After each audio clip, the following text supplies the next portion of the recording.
Welcome, everyone, to Chirping Zebras, episode 56, the Andre Tippett episode. Mark Riley alongside Gino Bender Jr., as always. And we're actually back. It's been a minute since we've been in the studio. We've been on the interwebs all this time. But we're back at AOA Studios up in Beverly, the best place to tape anything you want to tape. And before we get into anything, I want to thank our sponsor, the Referee's Crease, your one-stop shop for all your refereeing needs. And before we even get in, I'm going to remember, smash the like and subscribe button. I think that's what the cool people say. Yeah, the smash, yeah. Smash the like and subscribe button on the YouTube. Find us on all the social medias and like us, please. And subscribe. Well, Kerry Frazier last week was awesome. Unbelievable. Yeah. A legend, right? Awesome. Yeah. And I thought he used Aquanet, but he came clean and said he used a different product. We got the secret sauce out of him. But how funny was it that he got chirped about that? I know. I mean, he had to have his whole life. That hair could take a puck. And he didn't need a helmet. No. No. And still look good. But I'll tell you, he was very, very good. Very insightful. Had a lot of good stuff in there. And, things that we always talk about, too, that, you're hearing it from someone that's the best of the best, that's done it all. And, it's so true. Like, you gotta master the basics. Every game means something. And, start in the trenches. And, these guys, we need to give back, right? You need to get back on the ice with these youth kids and, give them confidence and bring them up. He's going to do youth hockey again, which is crazy. That's what I mean. He's putting his money where his mouth is. And you know what? Like, my father always said, like, never forget where you came from. And, he goes, somebody got up in the morning to go work with you when you were coming up. Like, someone gave up their Saturday morning to go make sure you were, getting the guidance and the support you needed to come up. Now all these kids want is how much and, how often, and as long as the check doesn't bounce, right? Nobody wants to get better. Everyone just, nobody cares anymore. It's just another freaking game. And you know what pisses me off? Like, it's creeping into the upper levels. It's creeping into the juniors, right? Like this morning, we just had a linesman have a flat tire and miss a fucking junior game, right? Like, yeah, I swore, I'm pissed, right? A junior game, playoff game, right? Oh, no big deal. Like, Riles, let me ask you, what was the first thing that goes through your mind if you are going to be a minute late to a junior game? Call my partners and call the assigner. Call the assigner, right away. Right? Like, didn't even think about doing either one, right? Well, he called his partners and told them that they were going to. Now, if you were his partners, what are you doing? I'm going to tell him, first question I'm going to ask him is, did you call Gino or your whoever was the assigner on the game? And then if he didn't, I would. Would you do it anyway, though? Would you still call? Yeah, I mean, I would, but like as the referee, you're the team leader, right? Yep. Like, how do you not call your supervisor and say, "Hey, listen, we get a half hour. There's got to be someone here. Let me see. I'll text someone." Right. Like that urgency, like that comes from a lot of people, and people go, "Oh, how come those guys get the games?" I'm like, "Cause they give a fuck. Those guys care, right? Like, what the fuck? Oh, you telling me like." You know what I mean? Like, have some fucking passion. Like, there is none. Like, nobody cares anymore. People are so numb, it's not even funny. We're just, I didn't think it was a big deal. What do you mean a big deal? Like, these people and these kids pay a lot of fucking money for what's going on. And yes, when I get angry, I get, like, a lot of F-bombs. Oh, my God. I love Angry Gino. Angry Gino's the best. There's nothing better than you. You can tell what I dealt with this morning. But, it's like, like the whole crew went down. Like, it's it. Like, those guys, one kid even had the balls. One kid had the balls to email my mother and ask for a double fee and didn't even bother to call us to say that somebody wasn't going. Like, are you kidding me? You want extra money for what you just did. Come on. What are we doing? I'm sorry. I'm kind of disappointed we didn't drive up together today. Yeah, no, I'm glad I called you on this one because, I needed like the serenity now moment, like a nice hour in the car, no kids, no barking anywhere, just kind of like, all right. Yeah. No, my thoughts, and we'll have a good podcast. And we got a great guest today. We do. And I think I horrified her. But that's okay. We'll get that. I got to bring up one thing that Frazier said, and I already said it to Danny Chisholm over the weekend when I worked with him.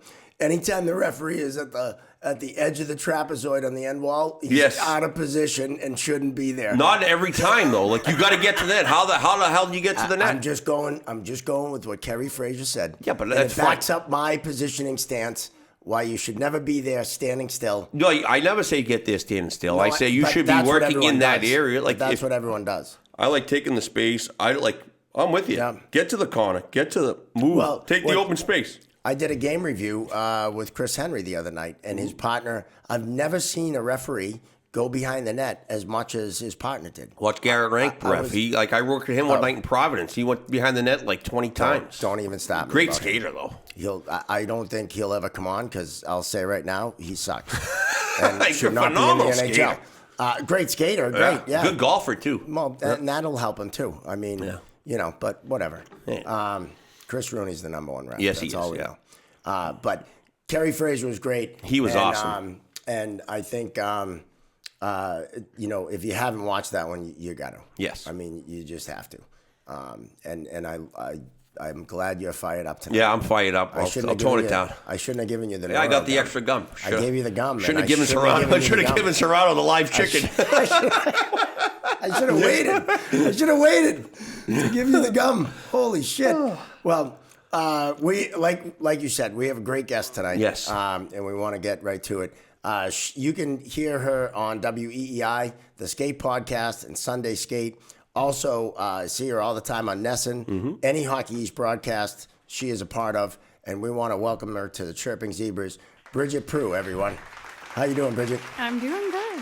I like the fired up energy from the beginning. I think it sets a tone. Yeah, I set the tone. I like setting the tone. Set the tone early. Set the standard early, and You set the tone. Oh, all I right. set the tone. I'm You a go tone out, setter. I always say, go out, make a hit, take a hit, Dude, take a shot. Oh, Right? the other night, first, playoff game, opening draw, wingers are all fired up. They're creeping in on the linesman, and the other linesman's on the wall. Hammers the whistle, back up. Right? It was just awesome. I was like that. Just set the tone for the face-offs for the whole game. It was unreal. Face-offs were pretty good all game long, but set the tone, man. Love it. I love it. Well, I'm glad you're not scared by Angry Gino.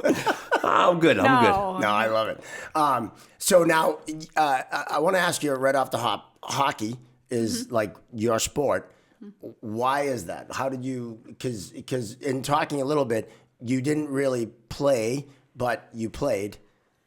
How did you find hockey as your sport? So I didn't have a chance to play in high school. There was no women's team, so I never played in high school. I played as a kid. I played on the pond a lot. Love it. So in high school, I would play, but just pick up. We had a pond growing up.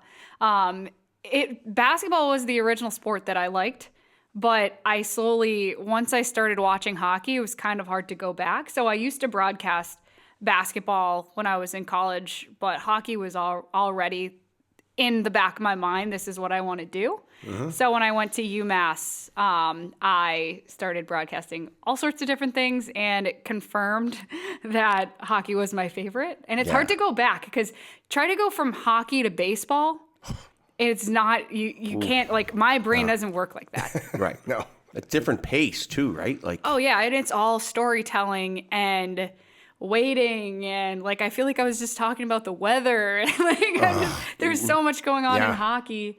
As a play-by-play person, I feel like I can't sit through a baseball game and have enough things to say. Yeah. Hockey, it's bang, bang. Everything's happening so quickly. There's almost too much to say. You almost can't get it out. Right. Oh, yeah. It's tough to keep up with it. Yeah. And as you do it, because I did some play-by-play back in college as well. I went to Curry. Curry? Who is number one in the country. Number 3, I think, right now in the tournament. Well, number one in the tournament. No, they were number one in the tournament. I don't know. I think I just asked somebody today. I think they were number 3. I got to look. No, they were number one in the tournament. They got a bye. All right. They were ranked ahead of Hobart. It's already over now by the time this comes out. But my Colonels. Sorry, Curry lost. My Colonels are hopefully, as of this drop, they're the champions, national champions. But aside, it's a parenthetical aside. We digress. But you went to school for that, for sportscasting. Yes, I went to UMass. My degree is in sport management and then another major in sport journalism. Cool. But I feel like, and I hate to say this, but you don't learn any of that in school. No. So I learned it at school, but it's because I joined the radio station. Right. And just did it. Yep. That's the only way. Yeah. I mean, hands on. I mean, you trial by error, right? You got to jump in the you fire mess and up. do it. you mess up so many times. Yeah. And you feel stupid. And then you're like, oh, wait a minute. I'm just on a college radio station. Nobody's probably even listening. Nobody cares. So you make the mistakes back when no one cares, so that you don't make them now. And now it's like, okay, I try to, if you make the mistakes now, it's still good. It's still a learning moment. Normally it's more technical stuff, like how to handle breaks or if certain technical difficulties happen and stuff like that. Right. But yeah, a lot of the most embarrassing mistakes you make are in college when luckily no one's really listening. I say that all the time to our junior officials, right? Make all your mistakes in juniors. And people don't understand what I mean, but that's exactly what I mean by making mistakes in junior hockey. Yes, don't make those mistakes and not show up to your games, but as long make as those type of you mistakes. learn from it quickly. Right. Like a lot of times I made the mistake once and was so embarrassed that I Never never happen did it again. again. Right. Or you pick yourself apart, and that's what you Exactly. should do in order to Self-assess. in order to you'll never make progress unless In you anything do you that. do, right. Yeah. No.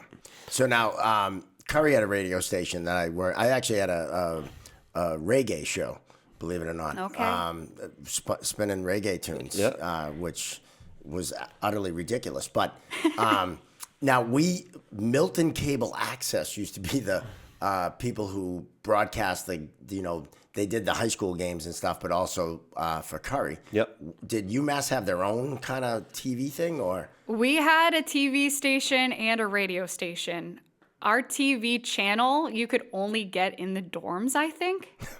I never did that because they didn't really? have live sports.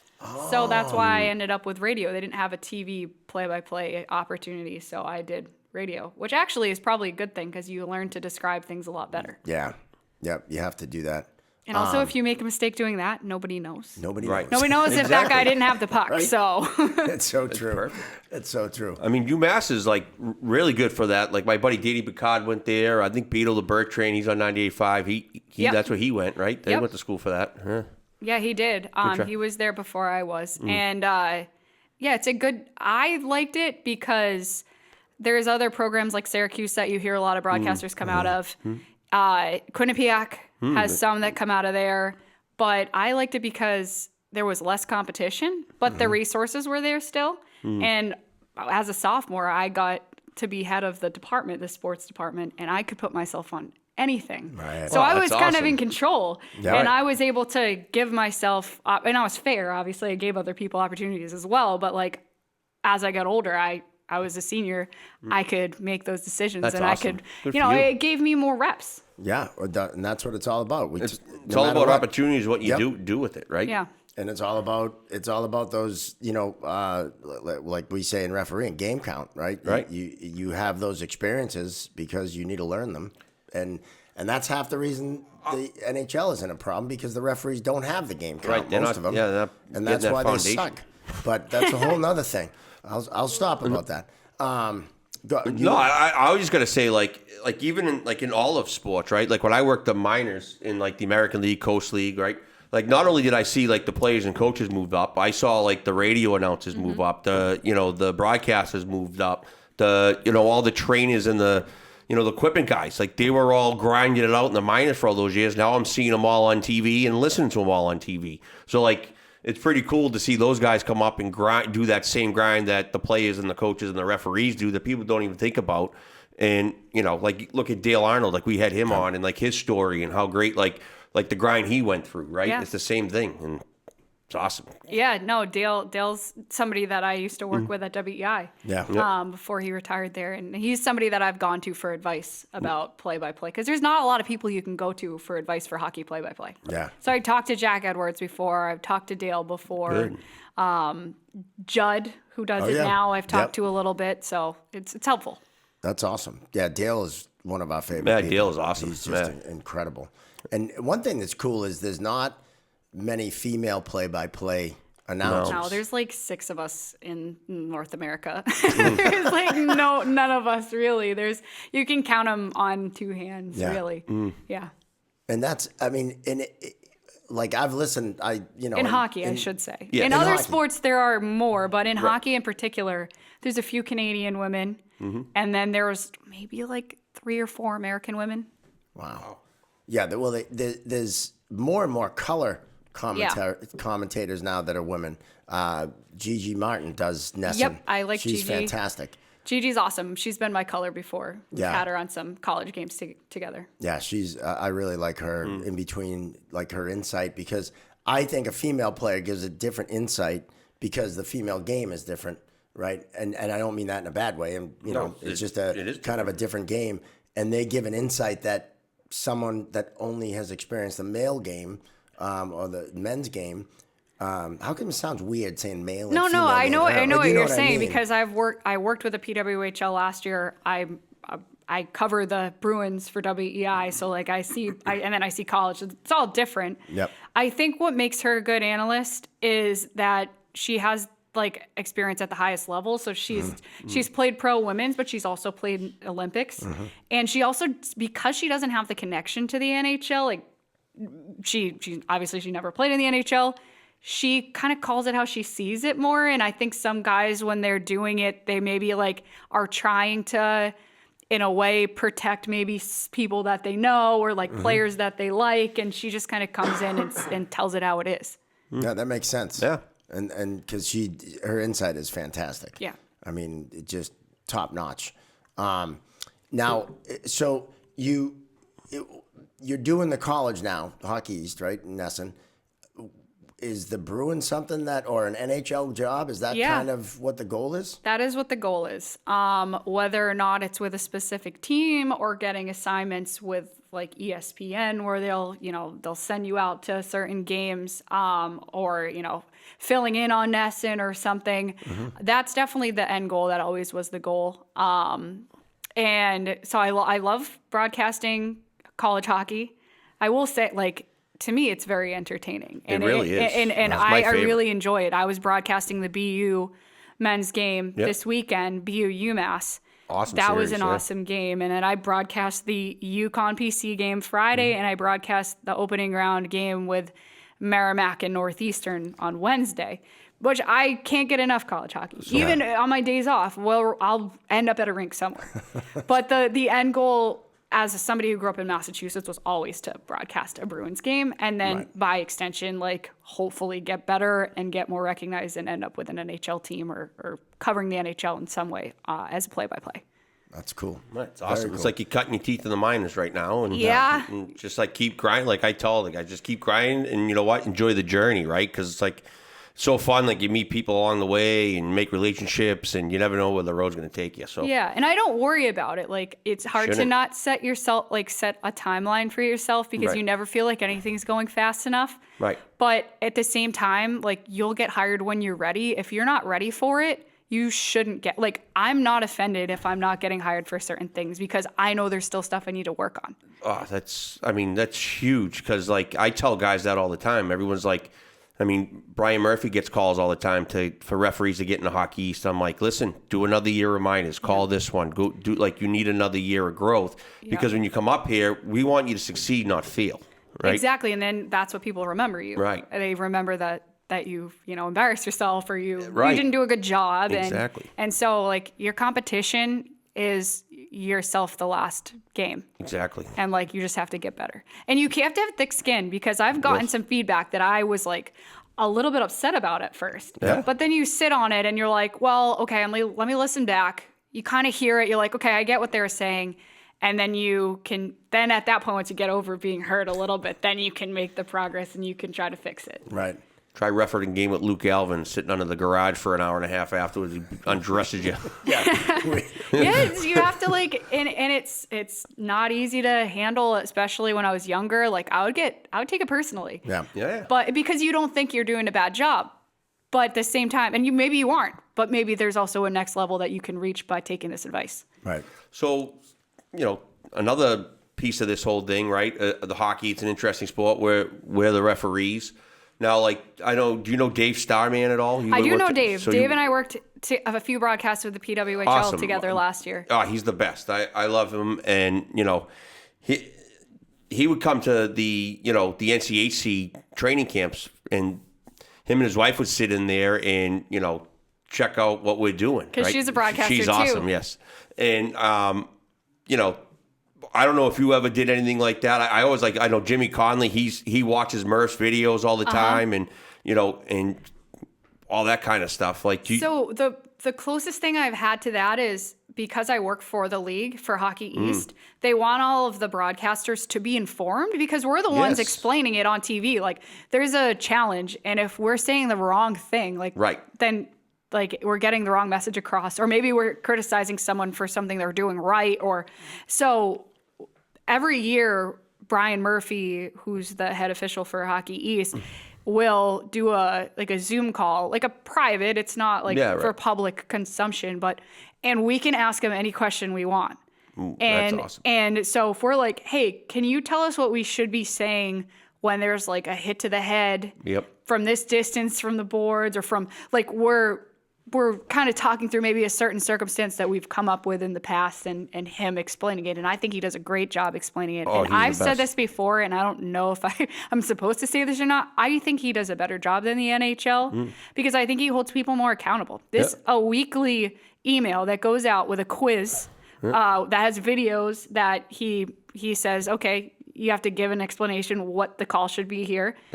And so he knows what you're missing or what you know. And you can vet the group and see where everybody stands. You can't hide. You can't hide that you don't know what you're doing when you have to analyze something to your boss like that. Right, exactly. I mean, it's so valuable too because it makes you think, and you answer those questions and you see it, and then you see it on the ice, and it just translates, and you go, oh, I just saw this on the video, and now I get the answers to the test, right? So we had in Hockey East this year, we had some calls that became like a public controversy. Oh yeah, I've been sitting those videos. The one that I'm gonna bring up, which is the Mikhail Yegorov protocol violation for taking like a rookie lap. Which, first of all, I feel so bad for him because he didn't know that this was a rule. Right. But it had, over the past few years, it's been something that's been enforced more, as you know, because it's like certain things, certain years they're like, okay, we're gonna really watch out for slashing. And then other years it's the protocol violation, and that's recently been a thing. So basically, it comes out on the ice too early, gets a penalty. BC scores on him in his first game ever. On the power play, like a minute into this game, and I felt so bad for him, but he bounced back pretty well. Oh, like if you could say it in your point of view, the refs didn't do anything wrong there. Right. No. And the coaches are not allowed to decline it, right? Like that's not a thing. Because I kept hearing people say, oh, BC's coach could have said, no, we don't care. Yeah. That's not a thing. Well, no. What could have been the thing was like, hey, we're not going to call this. Are you going to be that upset if we don't and ride us all night? Like you can't even hide from that. Like you cannot even go down that road. Like you just have to do your job and call it. I wouldn't have called it. No, I wouldn't have called it. Like I would have. When it happened, I get it. It's by the book.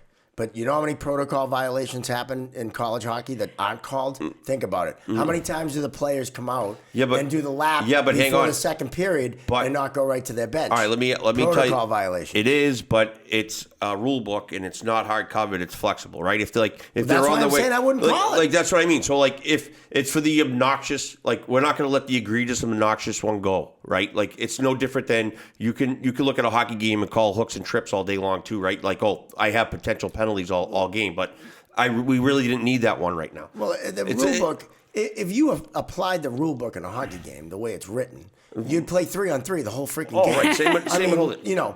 But for me, that's one of those ones. But it's an egregious one, so you called it. But that's one of those ones where it's like, I don't know. Personally, I wouldn't call it. And if I was challenged by the BC coach, I would have said, listen, if this was reversed, would you want me calling that? Now, he's going to lie and say yes, which is bullshit. But I didn't like that at all. I didn't like it at all. And here's the reason why, though. And I don't want people to, you don't enforce the rule book and all this bullshit. There's so many freaking protocol violations in college hockey, and you know this. Not really. Are not called. Every game I do, I see it. They don't go right to the bench. Well, that's D3. I'm telling you, D1. D1. When I'm at games, I sit and watch, and they're not even close. Like these guys are buttoned up because they know it's going to get called. So every game they go off. I guarantee when they're supposed to in warm-ups. Every single D1, same time when they're supposed to go every off? single D1 game I've been a part of or I've seen this year, it hasn't even come close because I would have went right down to the room and I would have said, "How come you didn't call it?" And I didn't have to do that. Well, calling it aside, who it's his first game, right? And you're saying like college players are very aware of it because they know. And he's in the tunnel with some of the guys. Captains are in there. Is that on them to? It is. Yeah. But most Pandolfo actually took the heat for it. We're giving them a little too much credit. Half of them don't know the rule book or any of that crap. No. Well, now they do. Yeah. Well, now they do. It's not going to happen. They don't pay attention to Murph videos every week. Now they do. Yeah. Well, it became such a big, because it's BCBU. Oh, yeah. Huge game. Rookie, who's amazing, by the way. Oh, yeah. He's awesome. Unreal. He's unreal. He's awesome. And every time I watch him, I'm impressed. Big goalie.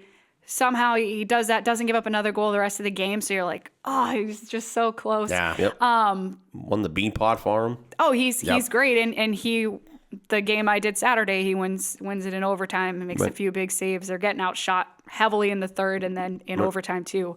But I'm sorry to stir the pot by bringing up the protocol violation. No, this is what we do. Yeah, that's the weird one, and that was the most controversial call that we've talked through this season on the broadcast and trying to explain it. And we get sent out the memo of like, this is the rule.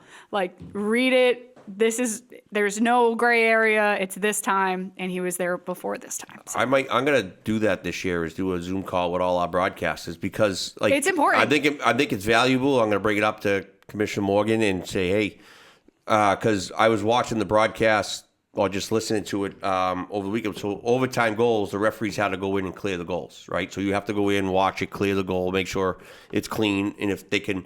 If there's a major penalty or something, so like the end of the Frozen Four last year, BU, they challenged that major penalty, right? So like instead of waiting, right, the referees are already going in there, and if you want something challenged, you can challenge that at any time, but your timeout needs to be taken. If not, you can all that kind of stuff, right? So it's just to automatically clear all the goals in tournament time. So like they're in there clearing it. And the announcers are in there going, I don't know why they're in there looking at this. Why the hell are they looking at this? Yeah. That was a clean goal. I don't know what they're looking at. And I'm like, they're clearing the goals. It's important for us to know because we don't want to sound stupid. Right. We just need to be educated. Informative, educated, right. Yeah, we need to be educated too so that I don't go out there and say something dumb and then someone like you guys who actually have the background, which I'm sure it's probably a really small portion of who's listening, but like people who know, they'll be like, well, what the hell is she talking about?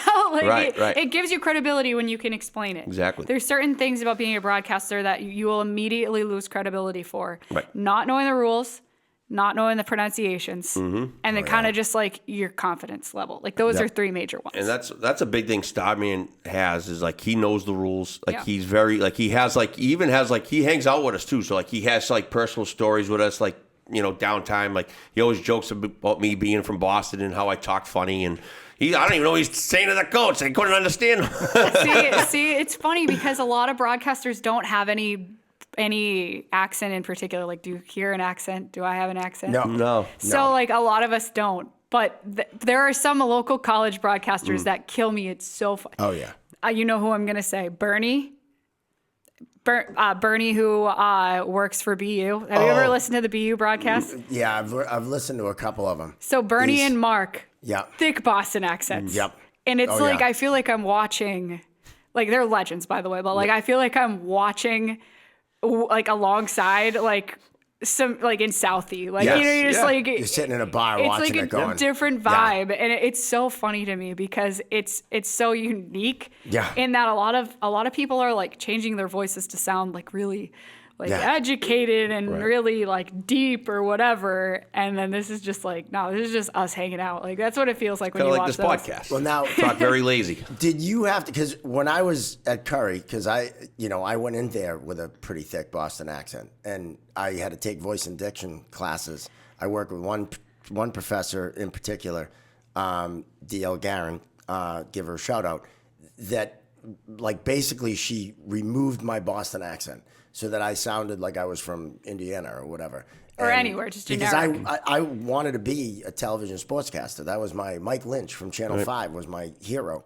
And no one wanted to hire a white Irish Catholic from Boston who looked 14 when he graduated. So I ended up going the hockey route. But I had to work on that.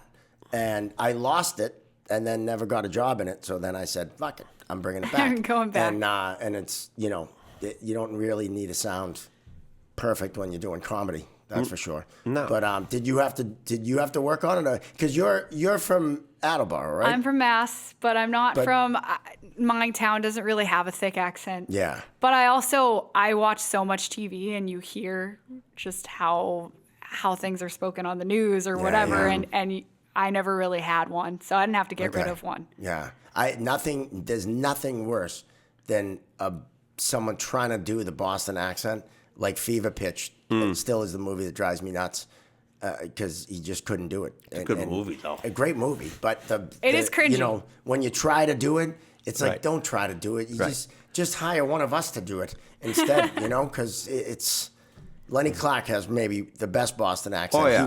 He was here, and that's a great episode if you haven't watched that one. Yeah. But just let us have it.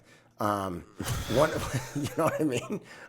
Did you hear the call? It was a high school call. Oh yeah, I saw God that. damn it! God damn it! They shared that, yeah. God Oh, so damn good. it! Yes, that was my co-host of my podcast No way. is the one who tweeted that out, not who Oh, said did it. not He's the say one that's who happened to be listening to this call, found it, clipped it, put it on the This ain't internet. the most Boston thing ever. Like, Yeah, yes. that's what he. Yes, Yeah, that was I was his like, tweet. I added that right to the was share so that great. thing. It was so Well, great. it's like the big no is swearing, which I would consider that to be in that because it's Yep. like Yep. Oh yeah. So that just made me laugh, and obviously it's not one of those ones like I don't know. Did he get fired? I don't know. I hope not. It But was high school. It's Yeah, probably the like high a school call. Yeah. local access kind of thing. No? clearly he had some sort of connection to the team because he clearly had a rooting interest. Right, yeah. right. Because otherwise you don't Could be say biased, that. right? Well, and that's the other thing, right? As a broadcaster, you're supposed to be yeah. impartial, Especially right? hired by the league. Yes. Yeah. Oh yeah. I went to UMass.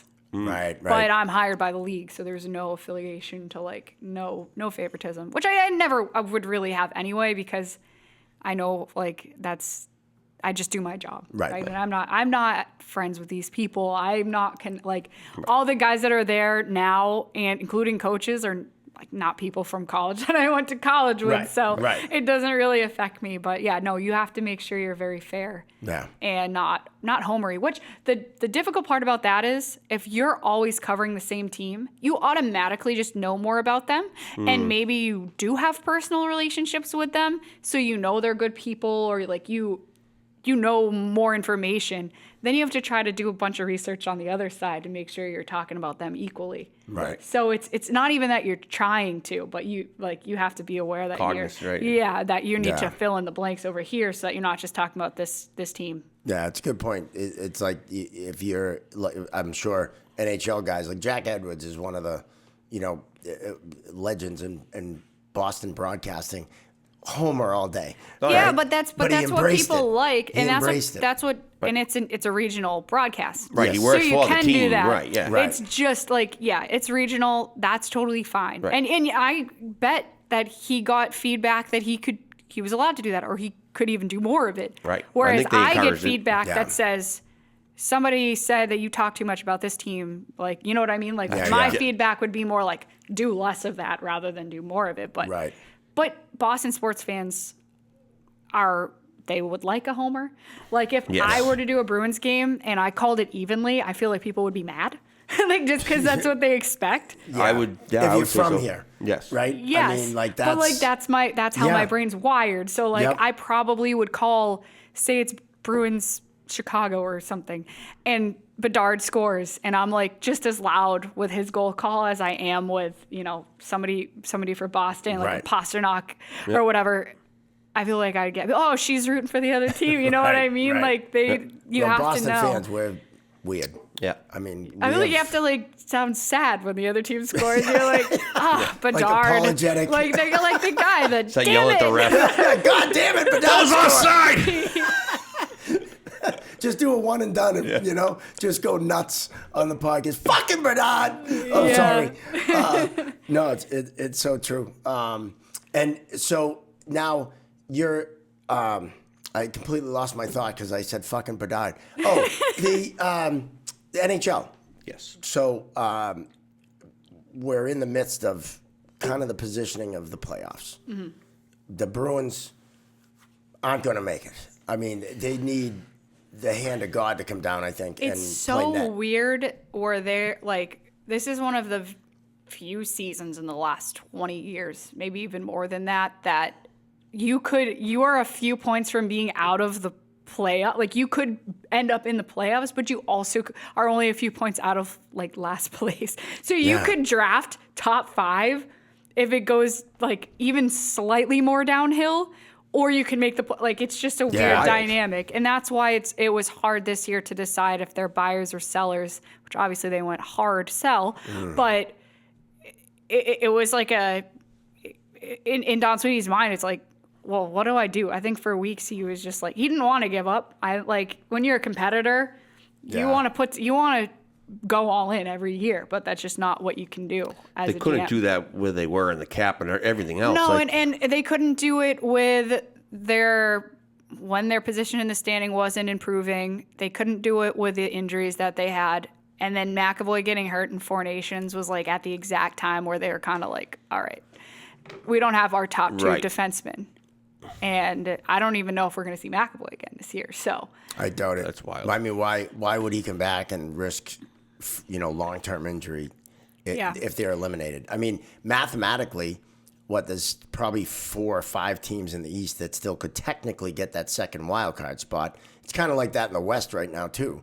But realistically, it doesn't look good for them to make the playoffs. I think fans have probably switched their gear and switch their mindset to, all right, I'm okay if they lose out and we see a high draft pick come back and we see something to build around, because you hear fans all the time, oh, there's nothing in the system. Like, there's nobody like they don't have a good system. That's why they don't have any good centers. There's no one coming up. They didn't develop anyone because they've been drafting at the end of the first round because they've been good. Right. So when you finally have the chance and you're right there, like, they would draft 9th today. Yeah, that's so awesome. I heard that, you could like foreseeably get like at 6 or something, and you can get a nice center, and the season's already over. Right. So like, I understand rooting for your team always, but I also understand like if you're a little nonchalant and you're like, oh, I'll be happy with that too. The Bruins aren't in like a horrible spot either going into next year, right? I mean, if you think about it, here's the question I ask, like even my Celtic buddies in my text group, like you got the big 3, you got Swayman, McAvoy, and Pasta, right? Are those 3 guys that you could build a winning championship team around? Like, could you, like, are those the 3? Are those the 3 guys? Or do you get rid of the McAvoys and just restart with somebody else? Like what? Like, where do you go from here? Like, I hated that contract for the goalie. I hated it. So I will say Pasternak, yes. I would say that's an easy yes. Yes. I think the other 2 are a little bit more difficult, though. If you had asked me last year, I would have been like, yeah, all 3 of them, right? But then Swayman has a down year. Mm-hmm. And like, you're like, okay, this is the goalie of the future. This is who they committed all this money to. Right. But he's never been a starter before. So, like, in the regular season. Right. So, you got to get there. Well, splitting that time. All those questions were there before you got the paycheck, too, right? Like, yes. You're paying for projections, and, that's a pretty big gamble on a goalie. Yeah, I was going to say, you guys, I'm sure, have seen goalies that it's like, get paid really well, or they're even if it's this, we're talking about a prospects thing or like a college thing, it's like, this guy's going to be the next guy, and then they struggle. And goalies, it's so risky. Like, those contracts for goalies are so risky. Well, and I mean, Korpisalo, he was a number 1. He was a Vezina finalist not 2 years ago. That's what I was saying. Did you listen to the show right before? Well, now he's a backup. Yeah, he was the guy, and now they're like the contract didn't age well, and he ends up in Boston. And Ottawa still has to retain part of his contract because Boston wouldn't pay that much for a backup goalie. So honestly, they kind of just were like, please take him. In that deal. It was kind of like, well, can you handle this? Like, you need a backup goalie, but we also need to get rid of some of this contract. We might need a starter. I thought he played really well. I like Swayman. I like Swayman too. I think his like, if you'd asked me last year, like, his personality is kind of made for like a successful goalie. Right. He is the guy that can shrug it off, and I think he's like an optimistic person in general. but that was also when they were winning and when him and Allmark were like genuinely good friends and also each other's competition and making and they were winning and they were happy. Yep. Right. So it's different this year. Like it's a slightly different personality that you're dealing with and trying to figure out the adversity and be able to bounce back. Cause I don't think it's a physical thing, right? Like, do you think this is a physical workload thing? No, I don't think it has anything to do with the workload. I don't know if there's maybe an underlying injury that's there that no one's talking about. That's not something I've heard like I don't think it is. through the grapevine or anything I don't like that. think so. But how many times do we find out after the season or after the playoffs someone was, dealing with something that no one talked about, right? I think with Allmark, they traded for Allmark and gave him a huge contract, but then all of a sudden Swayman kind of showed up. Right. And then they had almost this perfect situation, right? Both goalies playing half. I think they fucked it up in the playoffs, not going with one person. I still think if it's worked all season, just because you never do it in the playoffs before doesn't mean you don't do it in the playoffs and alternate them. Yeah. And he shouldn't have waited to play Swayman in the game 7. He should have played game 5. That was tough. But, that's neither here nor there. I wanted to see the goalie rotation in the playoffs so that we could stop having that conversation. Like, I wanted it to be successful, and then we could stop having that conversation of like, we've never seen it before, and it didn't. I was like, okay, well, let's see it, like, and see if it works. Like, right. How are you supposed to know? And it felt like the perfect situation. Right. They both were reliable. Yeah, and they were both hot going into the playoffs. Pushed each other. Right. They both, yeah. And you shouldn't have been afraid to pull the trigger on changing them, which was their mistake, I think. Right. Yep. And so. But Razor, who I work with, Andrew Raycroft, former goalie for the Bruins, was so against the goalie rotation. I know. Playoffs. And I have to defer to him because, Right. he's another host of our show. Love Razor. And he's great, and he knows way more about hockey than I ever will because he's been there and he's played, and he's a goalie. So, I definitely trust what he's saying. He's such a purist too. This is how it's done. So when me and my other co-hosts would argue about it, I always felt like I wasn't the smart one. So you know what I mean? I didn't push that hard for it because I'm like, he would probably know better than me. Yeah, exactly. So it's hard to argue with a former NHL goalie that you should do this great new thing. Yeah, I think, you wish they could have kept both of them. Yeah. And because it was working. Now, that's a whole nother discussion whether or not they could have. But I think the mishandling of it was trading Allmark before you did the contract with Swayman, right? And when they traded Allmark, they should have the next day had that contract signed with Swayman. By not signing it right away, but they should have offered him what he wanted and given him what he wanted. They dicked around, and then it put him in a tough spot because now he's kind of bitching about what's going on and what he's getting. Now that pissed off the team, and now everyone's pissed. It was a situation. And did they not realize if you trade one goalie, you don't have any bargaining power with the other one? Well, I don't think, you know what I mean? I'm pretty sure that it was going to be the same result either way because Swayman's agent is like that. And Swayman had that difficult situation with arbitration where he was hurt over the previous year. Yep. And he wasn't going to let that happen again. Yep. And the timing of it, you couldn't really change the timing of it because they had to trade Allmark before the draft. Yep. And they had to do that then. And Swayman was going to ride this out till potentially having to go to arbitration. They did avoid that, but it was just the timeline of the two things are different. And See, I think to solve that, you give him what he wanted. You had that figured out what he before wanted, you traded. but I feel like, and I don't know this because I'm not an agent or, I've not been bargaining over this kind of things, but if you come to that price early in the summer, then late in the summer is probably they're like, okay, let's try to go higher. You know what I mean? Right. They're like, okay, this was where we started, so let's keep going. 10 looks good. Swayman said that his goal was, and this is a mistake too, he went on a podcast and said that his goal was to set the goalie market. Right. When your goal is to set the goalie market, the money for goalies, that's high. That means you're going all the way as far as you can get. Right. No, I think there was mishandling on both sides. Oh yeah. And I think, I don't agree with all the trades.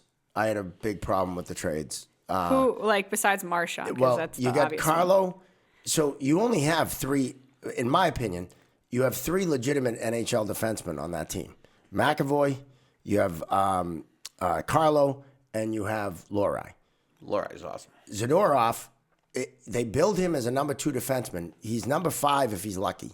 I mean, seriously, watch him play. He can fight, but he gives Did you up see the him in puck. the 3-on-3 last night, though? You know what? Right before he made that rush, I go, why the hell is he playing? And next thing you know, he and goes in and gets a nice scoring up. I wanted that for him. I did, too. I wanted Yeah. like breakaway net drive. I'm like, I want this for him. And this is nothing against him or Witherspoon or any of the other guys. But you look at the decors of other teams, especially the successful teams, they're 5 and 6 defensemen deep. This team is not. And they brought Zadorov in as like a number 2 guy. But he's not a number 2 guy. He's been traded, 5 times in 6 years? I think that they thought he could play on any pair. Like, that was the impression I got when they brought him in, that he, just depending on the night, the matchup, the team you're playing against, the chemistry, because obviously you don't know where the chemistry is going to be when you bring him in. You could play him with McAvoy. You could play him up or down on any of those pairs and be comfortable. And I think he's been what was billed as, though. Like, if people knew what his game was, and Don Sweeney obviously before bringing someone in knows what his game is. But that was their like big signing, one of their big signings in the and offseason. it was, and I think they did everything in with the thought in the back of their mind or in the front of their mind that this is to beat Florida. Well, yeah, I mean, they did. They had the biggest decor in the league. McAvoy was the smallest one in the beginning of the season, which definitely they were looking for the playoffs. And, you know, and I didn't mention Lindholm. Lindholm is definitely an NHL defenseman, a regular season defenseman. He fucking disappears in the playoffs. He's a typical European. I think he's been disappears in the injured. playoffs. Yes. He The had last like 2 years in playoffs, he's done nothing. one of the years he had a Nothing. broken Bergeron had a broken rib and a punctured lung, Yeah, and he he did still shit. performed. And he did shit. Come on. No, I know people. What about Lindholm? But I just don't see him of any value in the playoffs. I actually think he's the Bruins' best defenseman. Oh God. I like him, and I like his offensive ability. I like how he transitions the puck. I think he's really good when he's been at his In the best. regular season. When McAvoy was injured to start the season, was it 2 years ago? 2 years ago, he was awesome. He was incredible. Yeah, he was. He was. As the number 1 D. He was. And then in the playoffs come and he disappears. I think, I'll tell you right now, Lohrei is a franchise player. I think that kid, the way he's developed What's his over plus the last... minus, though? I don't know, pretty but bad, the I think. kid moves the puck and has I'll look it offensive skills that... But he's I love and watching him when play. he first came up, thousands of mistakes, right? You know, he's I repped him when learned he on the played in job. Ohio State, and I watched him walk the blue line, come down, wheel the net. Yep. I was like, "Who is this guy?" And then I knew he was Bruin traffic, but Yeah. you watch him, I'm like, "This kid's awesome." No, right? I think he is good. And of course, his dad, Dave, coached in the USHL. When I was out there, he coached the Sioux City Musketeers. All right, if you guys were to guess what his season Plus minus is, don't look. I'm going to say guessing- minus 15. I'm guessing +2. Way off. Both too high. He's minus 24 for the season. He's minus 26 for his career. I was going to say 25 because on the text chain, somebody said that was like, "Oh, I think Lohrai's like minus 25," but I Well, gave him that's a because little he plays benefit. with Zadorov. Yeah, Well, it's because he's still young. He's still No. making mistakes. yeah, I was But very generous. But if we looked up McAvoy's rookie season plus minus, I mean, like, I think he's a typical rookie. Right. But the flashes you see in that kid, he's going to be. I love. I mean, he's Lohrei, going to yeah. be going to be great. And I think Swayman could still be great too. I mean, yes, he had a course he tough can. year. Like I mean, the whole start sucked. I mean, It was do you got? he didn't take training camp. right? It was a lot apparently of that was way more important than anyone realized. Yeah, it is 100%. because if you're gonna you got to do all your work in the off season to last all the year. Like that's when you grind. And I then- think he genuinely thought he was keeping up because he was going to BU and he was skating. Right. It wasn't like It's he not the wasn't even on the. No, exactly. It's not the same. you can't. And You're not competing with the guys. You're not seeing the shots, the reps, the pace. there was a lot of things that went wrong this year. Oh yeah. Yeah, You get the coach is gone early in the year. Love Jim. The defense is dealing with injuries, and then they're not as good as you thought they were going to be. I thought that was going to be their biggest strength this season was defense and goaltending. Yep.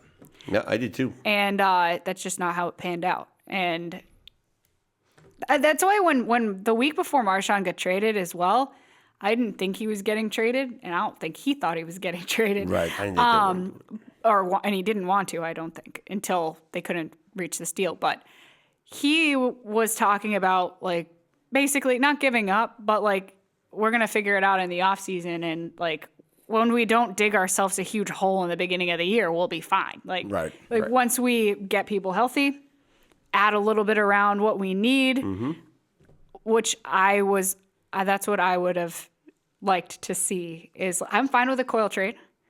For the return. I like the return there. For the return. The return's good. You got a younger. Yeah, and he's younger, and I like that kid, Milstad. I think he's going to be a really solid player.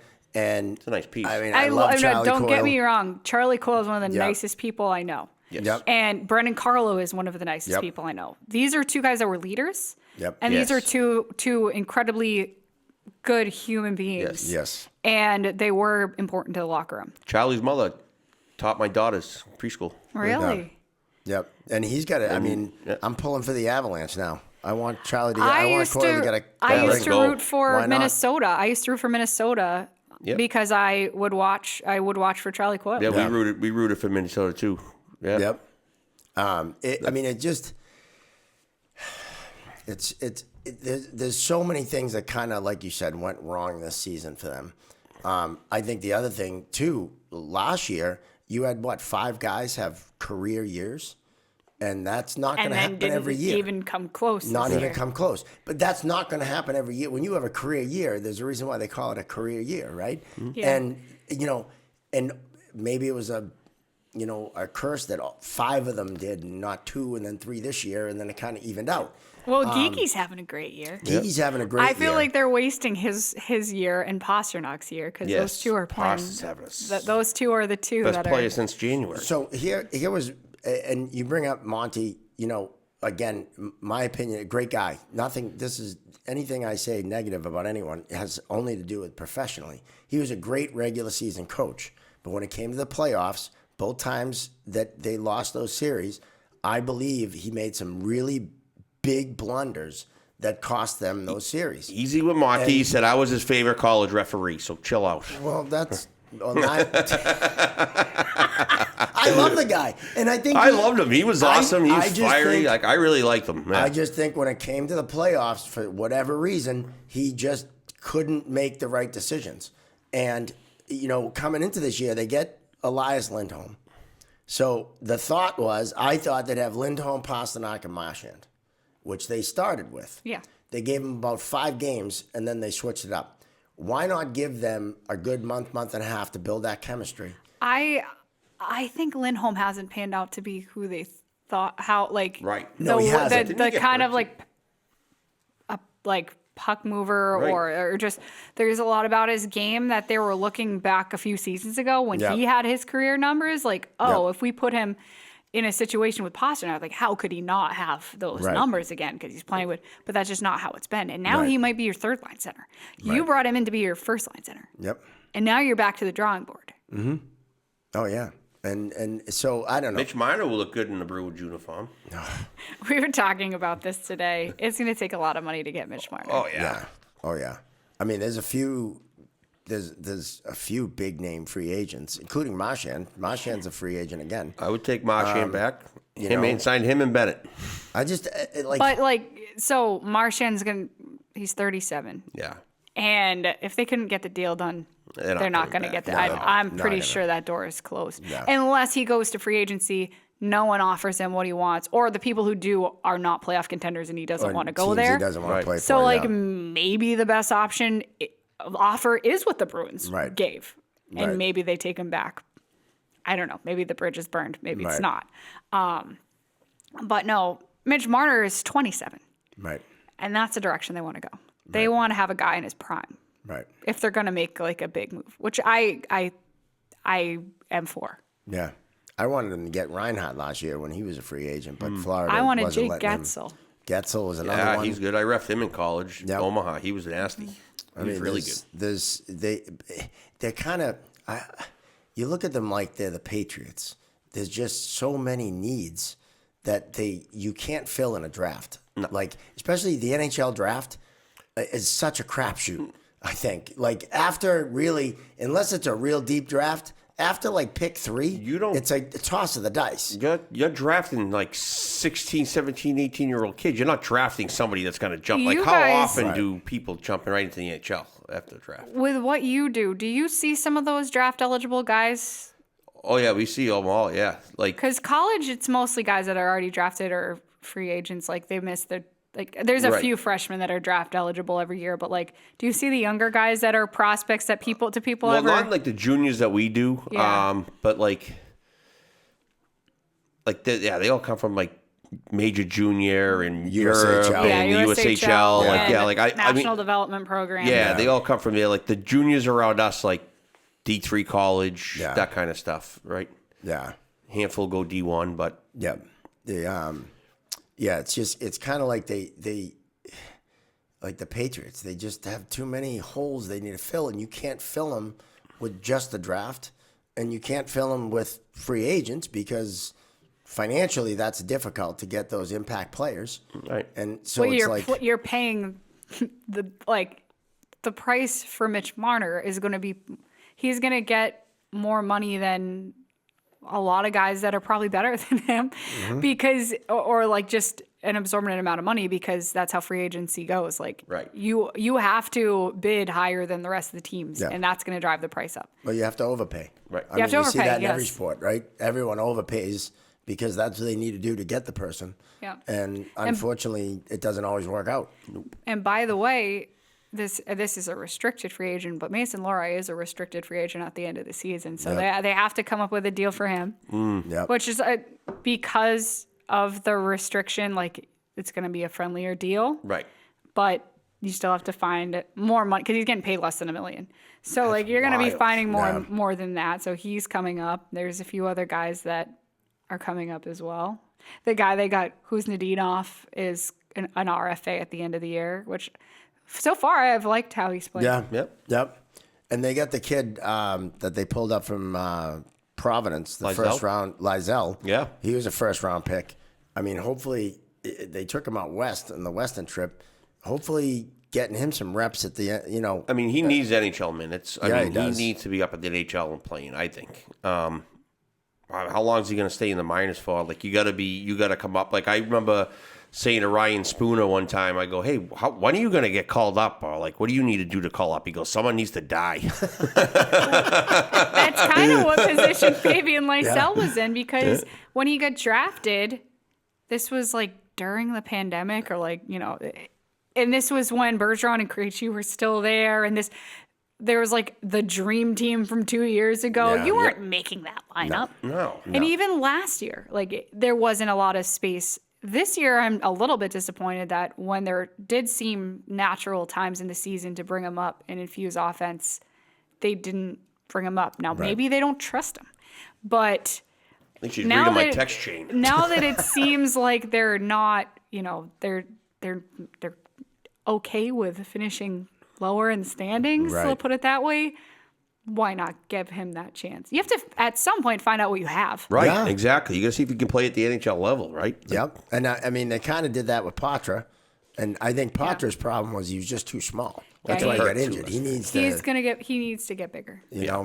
He needs a He's special trip to the gym. He's an awesome guy. He is Yeah. so nice and just like a good, happy kid. Yeah. So he's kind of one of those guys you root for because you're like, he's just a happy kid. He's Yeah, always yeah. smiling. Like he's a good personality. He's a good guy. Like Charlie McAvoy's a wicked nice kid too. Like he's super nice, like over nice. It's like, man, you have a mean bone in your body. How many hockey players aren't?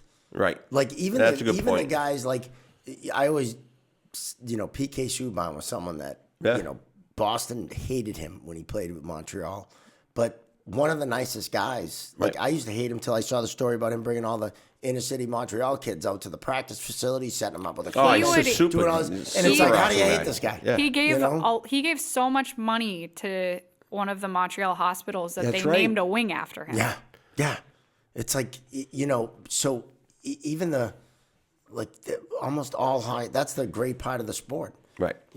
And I mean, we're hockey people, and of course No, we're it's biased, true. but It's one of the reasons why I don't get tired of doing this. It's like sometimes you go in the locker room, like, because I'm in the locker room after every home game, and you're dealing with these guys, and they're always respectful. Yeah. Even when they lost, even when they're upset about something, even if people ask a stupid question, for the most part, they roll out of it and they don't challenge you and they just answer. And that comes from the culture. Yeah. So, like, whether that's just having a captain that had that way of dealing with things, coaches, whatever it is, it's contagious in You're hockey. held accountable. So it is exactly like the culture is widespread that this is how we handle things. Right. And it makes my life easier.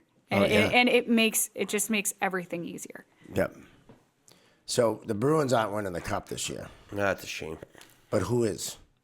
Who do you like to win the cup? See, I'm so like, I don't really do predictions just because, like, it's especially for the Stanley Cup. Yeah, it's hard. Like, how the heck do you predict the like? So the team can win for Point to 1970. Right. The Bruins should have won. They were the best team on the planet, and Ken Dryden stole that cup from 2 them. years ago, So- 2 years ago, the Bruins were built like a Yes. Stanley Cup championship team, and I know that they all feel like they left that on the table. Like Yes. that is, they Yeah, they talk did. more about that than 2019. Like, you blame the coach. I blame the players on that one more than the coach. I mean, There was so many. many 1 second, 1 instant things that happened that Yes. if just one of them went different. Right. Like the Ullmark turnover behind the net, which was I was sitting directly over, and I could still see it in my head. That was what, game 5? Would have won the series. Well, and here I come back to coaching. Bergeron and Krejci, right? Both hurt. Yeah. Okay?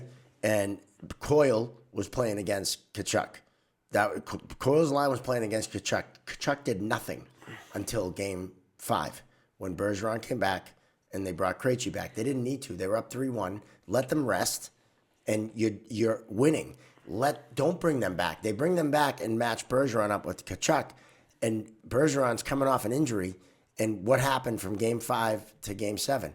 Tkachuk took that series over. And the unfortunate part about Bergeron's injury is that it happened the last game of the regular season did, when yeah. and I was there. I went to that game in Montreal. Yeah. And if that game was anywhere else on He's not Earth, playing. he wouldn't have Not played. playing. And I was good point. at that point they were going for the record. Yeah. So they Holy shit happened. Yeah. there's if any little thing like he doesn't play the last game of the regular season, wild. or there's a few different, like, you just go, oh well, that changed. I think Tyler Bertuzzi made a few mistakes that he did some good things too, but he made a few mistakes that ended up in the back of the net where I'm like, if he just didn't look back pass in his own D zone, like, then we're probably not looking at this situation. Right. And Right. and then that it gets away when you had a chance to snuff it out early, and then it got away from you. Yeah, And then obviously no. the goalie stuff. So. Well, the goalie stuff, I think game 5 was the game to play Swayman and not wait. And then you throw him in game 7 in a must-win situation. And he didn't even play bad, but how do you go cold into game 7? Right. And I also think that if Jim Montgomery wasn't his first year with the Bruins, he may have handled the injury situation different. But Bergeron and Krejci were We're playing. almost like the coaching staff too, and Yeah, they're no. he was respecting that their 70% was still going to be good enough, and if he had been, or if it had been Cassidy still, Not a or if chance, he right. hadn't been. Good point. Yeah, if it was Cassidy, Oh, no, I feel like he yeah. would have been able to realize, okay, no, that's not what he's normally Right. I know like. Bergeron. I He's get- not. Yeah. He's I not get right. why they did it, and it's I get similar why. to Chara playing game 5 against St. Louis. He never should have been in that game. Never should have been in that game. He just had major reconstructive surgery in his face. That was badass. That was the though. game they He was- needed to win too. And that was the game they needed to win. And not only did he, and here's the problem. You play Chara, but you have to play an extra D just in case he can't go. So now you're playing 7D and 11 forwards. Right. That throws off all the lines, throws off all the chemistry, and also throws off all your D pairs. So there's more to it than just, But it and yeah, makes you got the you- big It makes you want to run through the wall. No, I realize that. I wanted to run through the wall. You're right. And no one, point. I'm a massive Zdeno Chara fan. This was not on him, all right? But there are tough decisions and I get it. That's why Bergeron and Krejci were put back in the lineup. But when you look at it and see what's happening, they didn't have to because they were up 3-1. And my problem in Game 7, in overtime, he starts Pastrnak, Bergeron, and Marchand, which arguably had been the best line in hockey for 5 years, 6 years, right? Best line in hockey, which he broke up multiple times, which I never understood or agreed with. He starts them in overtime. 8 seconds it took them. 8 seconds to get a scoring on. They got a puck on net, face off, and he changes Bergeron and Marchand. Why? Why not give them a full shift to see if they can end the game right away? They're the best line in hockey. I don't know. I didn't pay that deep attention. See, I've carried this with me. Trust me. This is why I think that some of them who were there for both 2019 and 2023 would tell you that 2023 hurt more. Right. Even though it didn't go to Game 7 in the Stanley Cup like 2019 did. Yep. They just felt like they had something so special. And with the way that team was built and how close the guys were, they knew that was their year. And to be knocked out in the first round, I've never been – so the two, lowest lows of, dealing with the team since I started in 2020 was in the locker room after Game 7 in 2023. Marchand's crying. Bergeron's not crying, but it's probably the end. That's why some of the other guys were the ones that were upset because they don't want to see their friends' careers end. And it was like a funeral. And then this week, when Marchand got traded, I felt a little bit of that again. So those are the Makes two. sense. Those are the two lows. It makes sense. I mean that team that set the record. I mean, again, I don't mean to harp on it, but all the line shifting and changing that he did mid-game, pre-game, and he did that a lot. But it didn't hurt them in the regular season as much. But when you come in the playoffs, well, that's because there was too many cooks in the kitchen. They added guys at the deadline. They didn't know where to put them. Well, but that's what you get paid for. You figure it out. I know. Why are you breaking up Marchand, Pastrnak, and Bergeron? Why? But I feel like they never knew what to do with Bertuzzi. No, they didn't really figure it out. And I understand. They didn't. You're right. They wanted to spread out the scoring. Because he was scoring goals too. Yeah. He was good. He was good, but he never had the perfect fit. Right. No. You're right. Because it would throw off something else. Yeah. Good point. No, and that's what happens when you infuse new people. You have to figure that out. But that line, I get, the first line was doing all the scoring for how many years, right? Personally, I don't think Krejci and Pastrnak ever had true chemistry. They try to force it. They would disagree with you so much, those guys. Not what I saw. Not the chemistry he had with Bergeron and Marchand. That chemistry you don't see very often, and they had that for 5 years. I think they both were good, so it's kind of hard to say. They played well with both of those guys at different times. Pastrnak and Krejci are that good that they're going to play good. And that's that's his idol. Krejci was Pasternak's idol. Yeah. Growing up. No, I get it. I just would have not broken up that first line ever. I just don't. I never understood that. And unfortunately, it's not the case anymore because two of those guys are gone. Yeah. One of them. Well, and I've never coached in the NHL, so what do I know? But I'm just a fan. Yeah, that has passion. Die hard. And I think, like I said, I want the Avalanche for Coyle. I think Vegas is a legitimate shot. I honestly think the winner's going to come from the West because you got the Oilers, you got the Stars, right? You got Winnipeg. I mean, they're all playing really well. And then you have teams that like LA, they're kind of been playing under the radar almost. But then in the East, you got the Capitals. Ovechkin needs another cup. If you're going to set the scoring record, you should have 2 cups. Yes, you should. Right? And who'd have thought Gretzky's scoring record would ever fall? Yeah, it's crazy. But he's kept up. Even though he missed part of the season with injury, he still finds a way to to keep He's an it animal. up when he's in, and that team is good, but it's so hard to predict a cup. And I I feel like I do think the Western teams that have made deep playoff runs recently are set up better. One of the reasons being that, like Colorado and Vegas, having some guys that have done it already certainly helps. Having coaches that have done it, so I think that they have a decent. Those teams have decent chances. I think we can all agree Toronto will not win. No. Just because they're Toronto. Although they have a good team this year, but they have a good They team always every have a year. good team. Every year. And, of course, Florida, you can't, as much as... Well, if they've been the Marshawn's rival. healthy, that changes things. Yes, 100%. I want to see a healthy Marchand on that team out there just being a little pest, little fucker. Can you imagine Kachuk, Marchand, and Bennett all playing together on the same line? Like, you can't get any more rat than that. That's And then, the of ultimate course, rat they're line. like that's what they do there. It's a rat trick. Yeah. Because they throw, for people who don't know, if you score a hat trick, they don't throw hats on the ice. They throw rats on the ice. Yep.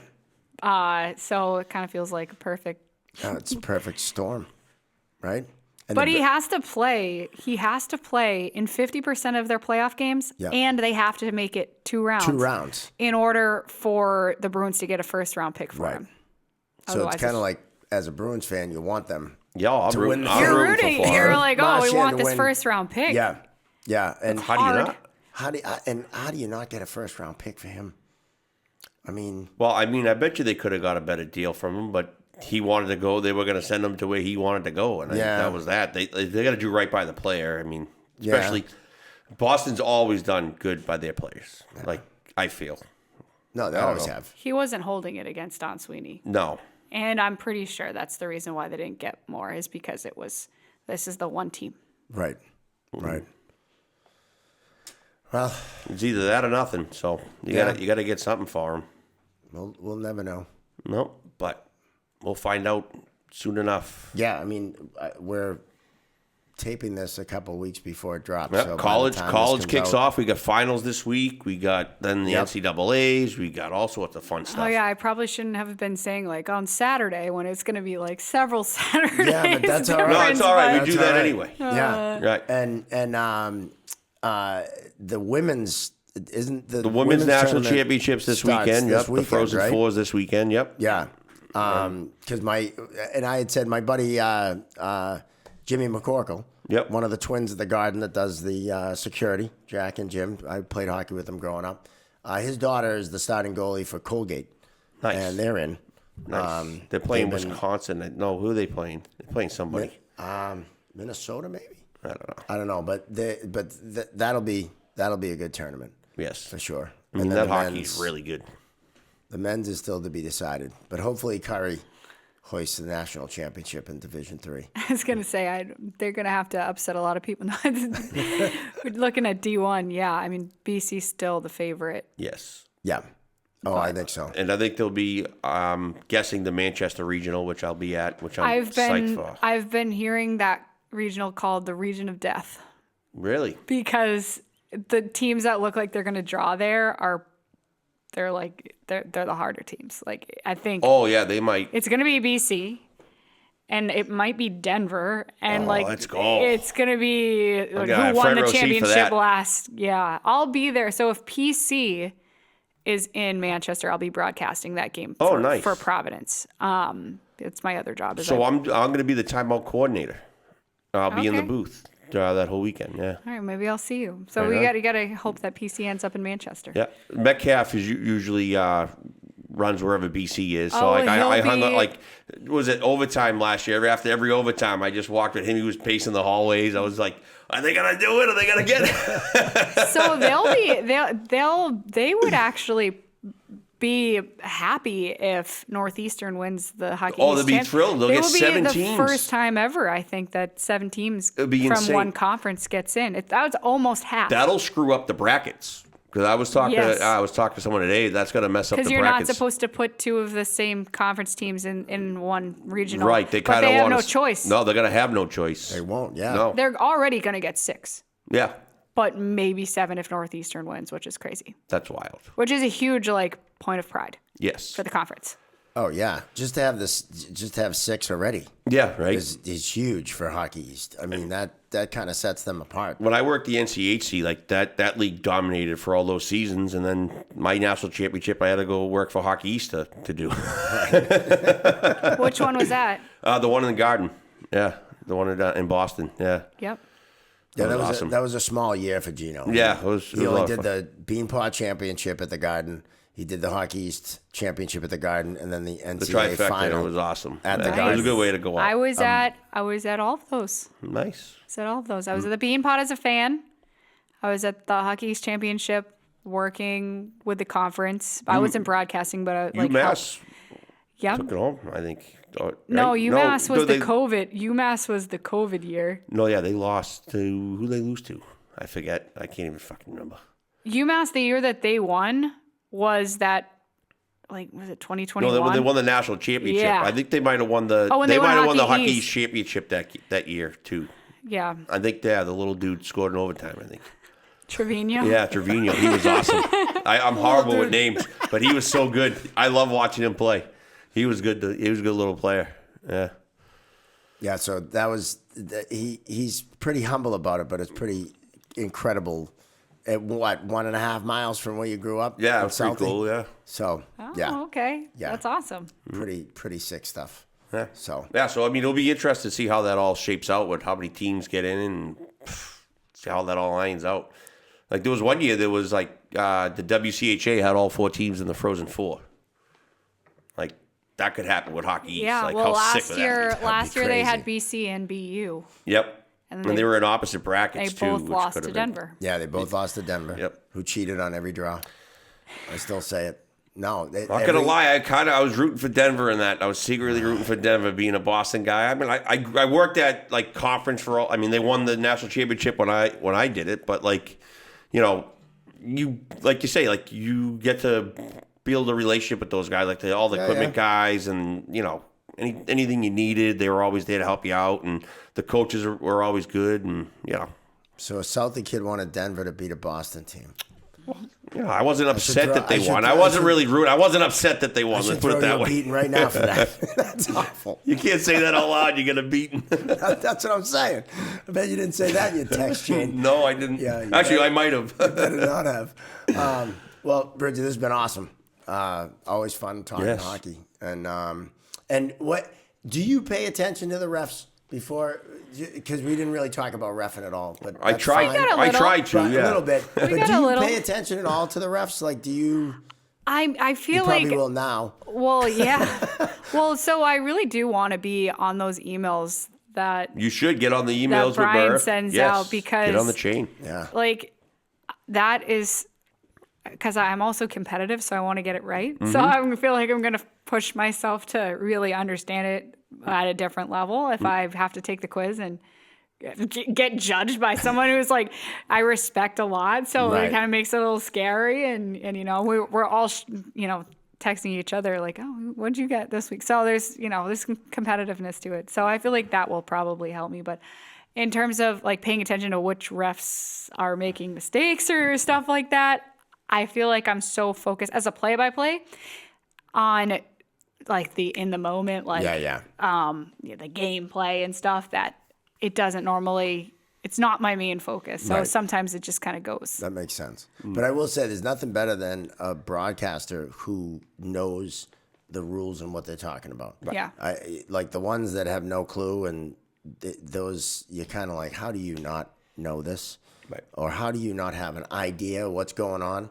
Well, So- I think the difficulty too is that the leagues are all different. The NHL has different rules than college hockey. It's gotten more similar, but it's getting there. not the Yeah, same. no. No, it's not. And I think that that college hockey, in particular Hockey East, refs the major penalties better, and like the head contact and Yep. stuff that's dangerous. I think college hockey does that better. Yes. Than the NHL? Oh day. yeah, Safety. player All day. safety is Yes. is better in Better college in college. hockey. All day. And All day. I think even this year with the rule changes, like even adding the minor in, also keeps college players in a game that necessarily doesn't need to be thrown out. And we were kind of getting creative anyway, and just like we weren't calling the hit from behind. We were labeling it like boarding or roughing, and you can keep the kid in instead of tossing them. So they kind of just changed the rules and gave us unhandcuffed us as officials, and gave us some options. That was huge. Yeah. Is there any rules that you want to see changed?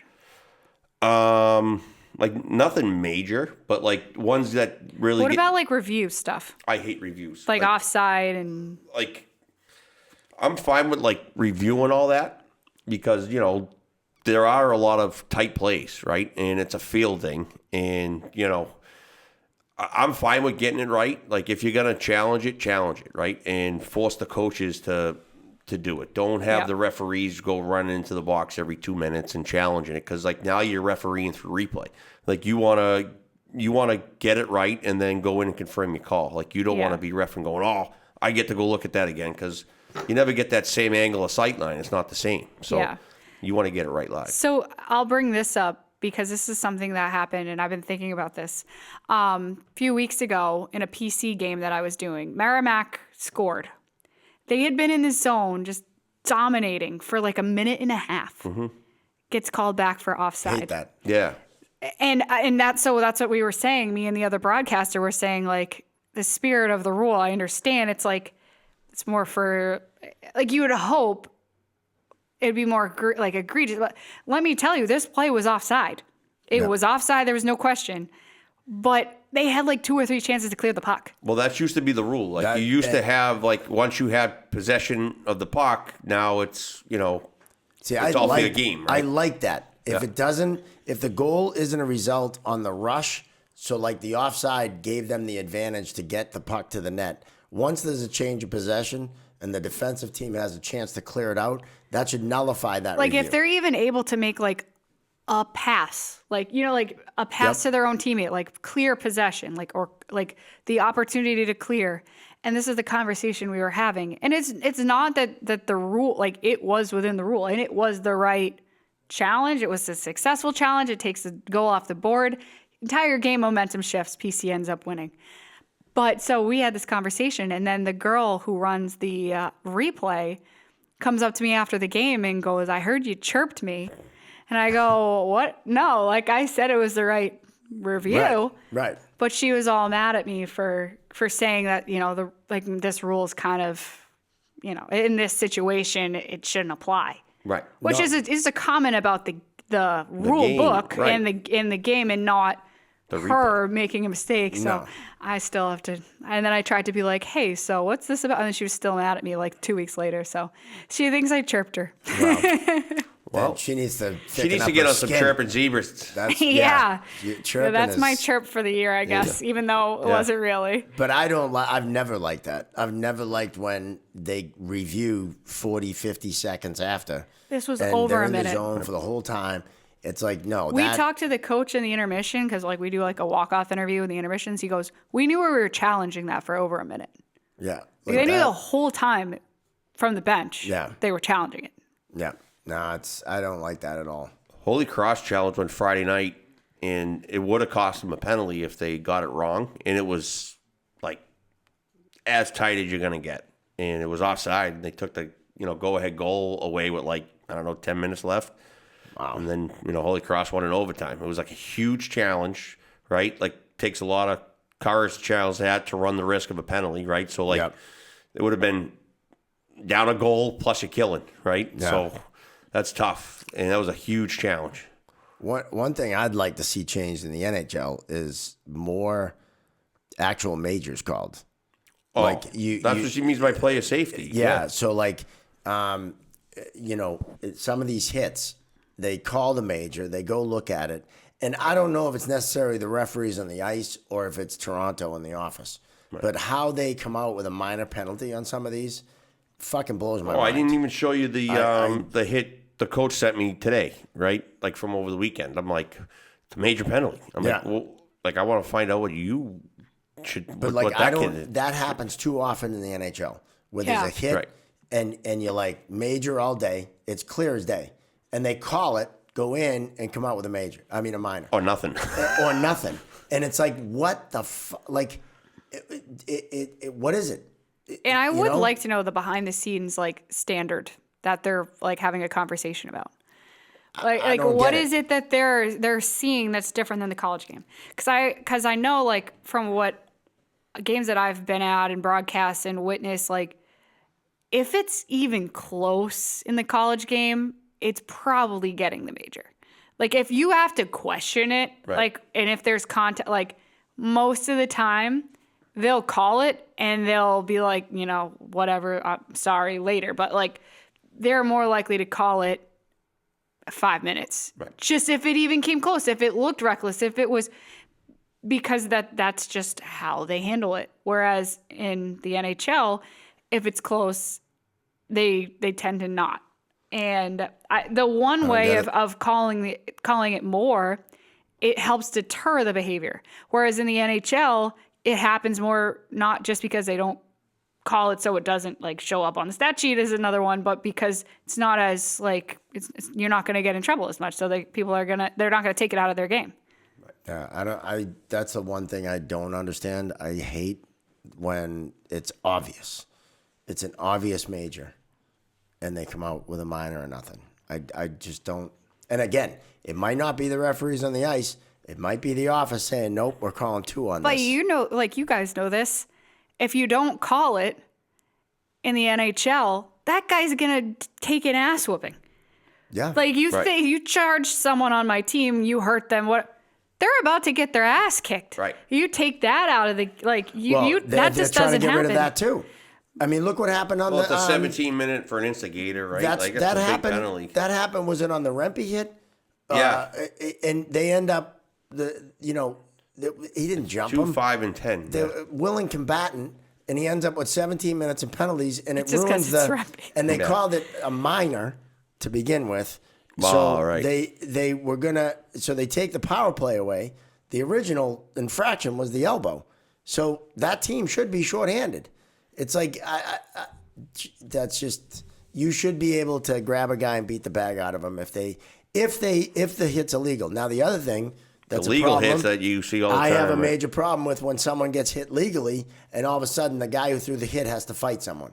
That's bullshit too, because no one's letting anyone get hit.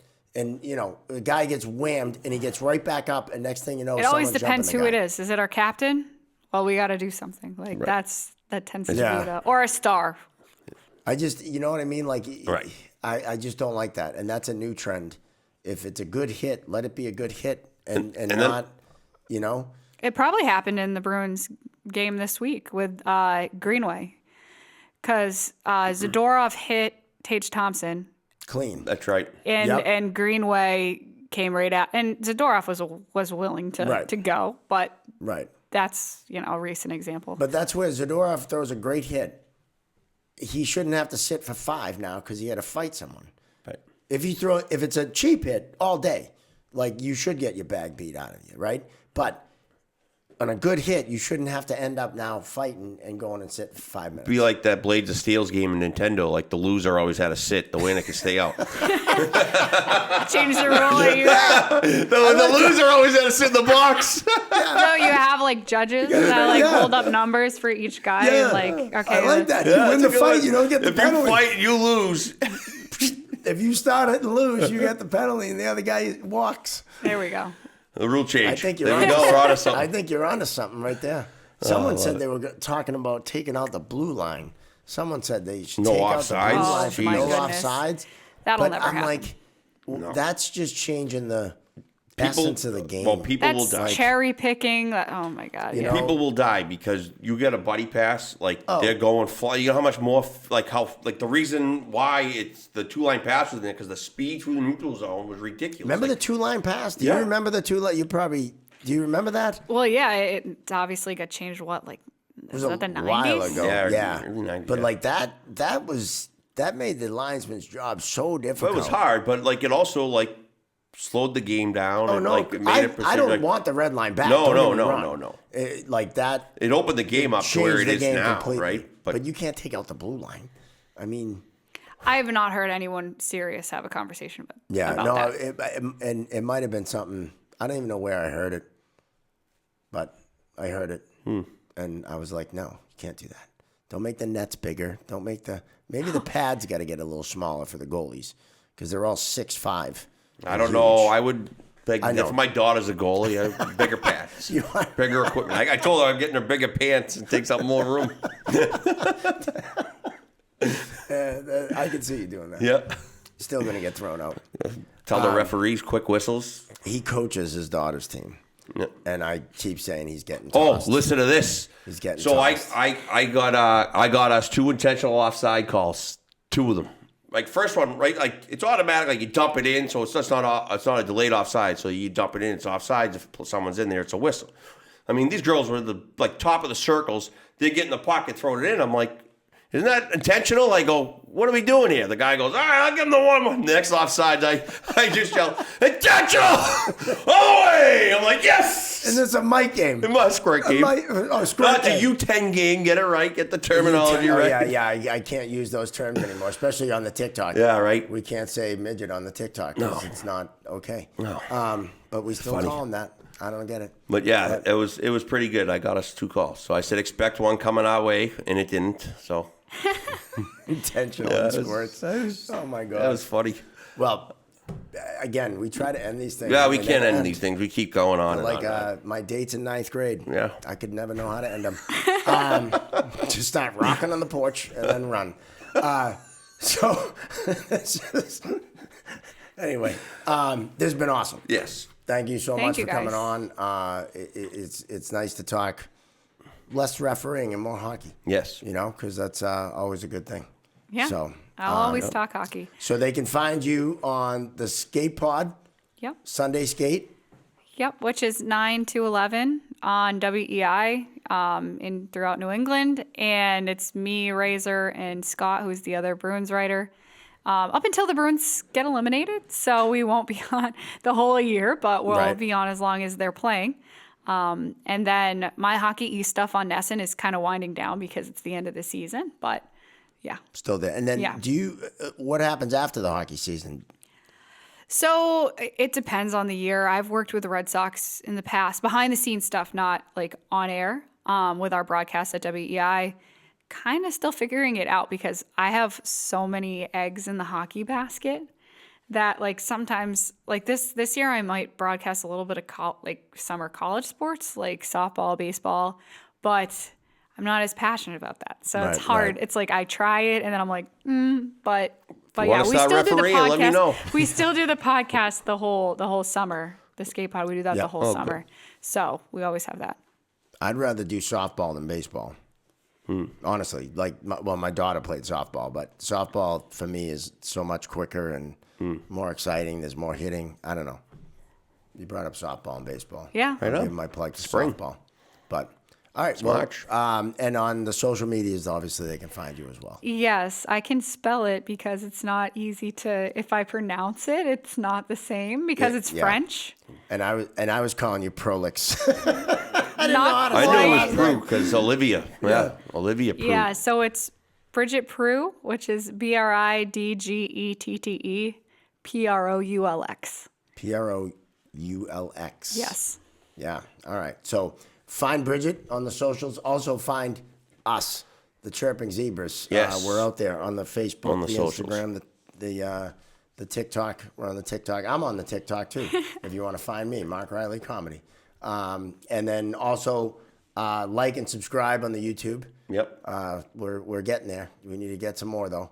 Like and subscribe on the YouTube. If you're interested in sponsoring, give us a call also. And email Mark if you want some merch. We got some new hoodies. We got some new golf shirts. All sorts of fun stuff. Yeah. I should have brought in the sweatshirt. We got the new hockey sweatshirt with the laces.